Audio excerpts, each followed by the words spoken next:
కాసేపట్లో తెలంగాణ కేబినెట్ సమావేశం జరగనుంది. సీఎం రేవంత్ అధ్యక్షతన మంత్రివర్గం భేటీ కానుంది. అసెంబ్లీ బడ్జెట్ సమావేశాల నిర్వహణపై కేబినెట్ భేటీలో చర్చించనున్నారు. జీహెచ్ఎంసీ ఎన్నికలతో పాటు ఎంపీటీసీ, జెడ్పీటీసీ ఎన్నికలపై చర్చించనుంది. రైతు భరోసా నిధుల విడుదలపై నిర్ణయం తీసుకునే అవకాశం ఉంది. మెట్రో తొలి దశ టేక్ ఓవర్ పైన కేబినెట్ చర్చించనుంది.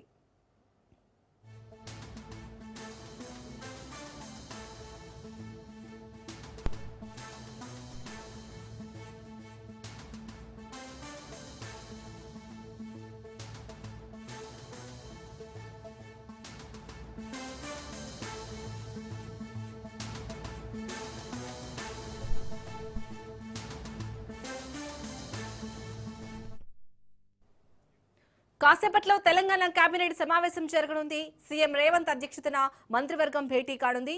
అసెంబ్లీ బడ్జెట్ సమావేశాల నిర్వహణపై కేబినెట్ భేటీలో చర్చించనున్నారు. జీహెచ్ఎంసీ ఎన్నికలతో పాటు ఎంపీటీసీ, జెడ్పీటీసీ ఎన్నికలపై చర్చించనుంది.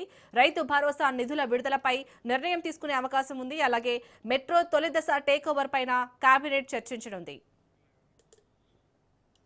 ఇక ఇదే అంశంపై పూర్తి డీటెయిల్స్ ని మా ప్రతినిధి సునీల్ అందిస్తారు. సునీల్, ముఖ్యమంత్రి రేవంత్ రెడ్డి అధ్యక్షతన తెలంగాణ సచివాలయంలో కేబినెట్ సమావేశం జరుగుతుంది. ఈ యొక్క సమావేశంలో కీలక నిర్ణయాలపై కూడా నిర్ణయం తీసుకునే అవకాశం ఉంది. ఇందులో ప్రధానంగా బడ్జెట్ సమావేశాలు ఎప్పుడు నిర్వహించాలి, ఎప్పటి వరకు నిర్వహించాలన్న అంశాలపై కూడా ఈ కేబినెట్లో తీర్మానం చేసే అవకాశం ఉంది. దీంతో పాటు మెట్రో రైల్ టేక్ ఓవర్ సంబంధించిన విషయంలో ఇప్పటికే ఎల్ఎన్టీ సంస్థతో హైదరాబాద్ మెట్రో రైల్ మొదటి దశ సంబంధించినటువంటి టేక్ ఓవర్ సంబంధించిన అంశాలపై కూడా ఇప్పటికే ఎల్ఎన్టీ సంస్థ సుబ్రహ్మణ్యం చైర్మన్తో పాటు ముఖ్యమంత్రి రేవంత్ రెడ్డి ఒక నిర్ణయం కూడా తీసుకోవడం జరిగింది.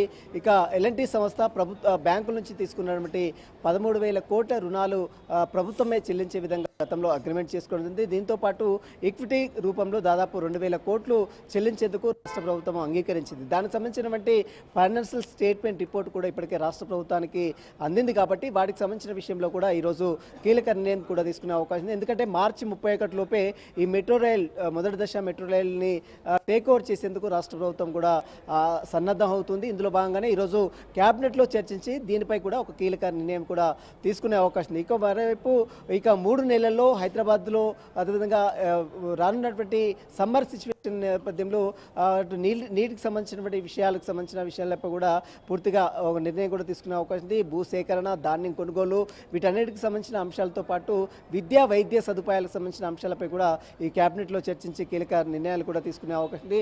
ప్రధానంగా మున్సిపల్ ఎలక్షన్స్ని ఇప్పటికే కంప్లీట్ చేస్తున్న నేపథ్యంలో రానున్నటువంటి కొన్ని పెండింగ్లో ఉన్నటువంటి మున్సిపల్ కార్పొరేషన్కి సంబంధించిన ఎన్నికలు ఎప్పుడు నిర్వహించాలి. దీంతో పాటు గ్రేటర్ హైదరాబాద్ మున్సిపల్ కార్పొరేషన్ని 3 మున్సిపల్ కార్పొరేషన్ చేశారు. దీంట్లో Cyberabad municipal corporation, Malkajgiri municipal corporation, Hyderabad municipal corporation, ఈ 3 మున్సిపల్ కార్పొరేషన్లకు ఎన్నికలు ఎప్పుడు నిర్వహించాలన్న అంశాలపై కూడా ఈ క్యాబినెట్లో చర్చించి కీలక నిర్ణయాలు కూడా తీసుకునే అవకాశం ఉంది.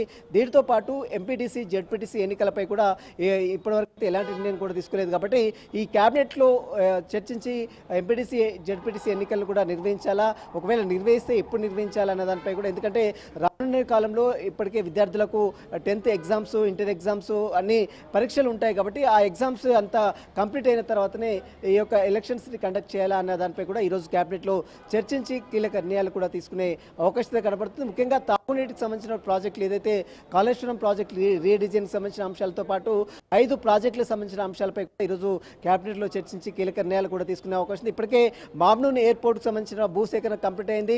మరోవైపు కొత్తగూడెం, ఆదిలాబాద్ భూసేకరణకు సంబంధించిన ప్రక్రియ ఇంకా కొనసాగించే అవకాశం ఉంది. కాబట్టి క్యాబినెట్లో ఎయిర్పోర్ట్లకు సంబంధించిన విషయాలపై కూడా క్యాబినెట్లో చర్చించి కీలక నిర్ణయాలు కూడా తీసుకునే అవకాశం ఉంది. ప్రధానంగా అన్ని అంశాలపై కూడా బడ్జెట్ సమావేశాలు ఎప్పుడు నిర్వహించాలి, ఎంత బడ్జెట్, వీటి బడ్జెట్ సెషన్స్ ఎన్ని రోజులు నిర్వహించాలన్న అంశాలతో పాటు ఎలక్షన్స్ని ఏ విధంగా కండక్ట్ చేయాలి, జిహెచ్ఎంసీతో పాటు 3 మున్సిపల్ కార్పొరేషన్లకు సంబంధించిన ఎలక్షన్స్ కావచ్చు, మరోవైపు ఎంపీటీసీ, జెడ్పీటీసీ ఎలక్షన్స్ కావచ్చు, ఈ 3 ఎలక్షన్స్ సంబంధించిన అంశాలపై కూడా క్యాబినెట్లో చర్చించి కీలక నిర్ణయాలు కూడా తీసుకున్నాం. మరి కాసేపులోనే ముఖ్యమంత్రి రేవంత్ రెడ్డి అధ్యక్షతన తెలంగాణ సచివాలయంలో 3 గంటలకు క్యాబినెట్ సమావేశం కూడా స్టార్ట్ అవుతుంది. Shalini. Right, thank you Sunil.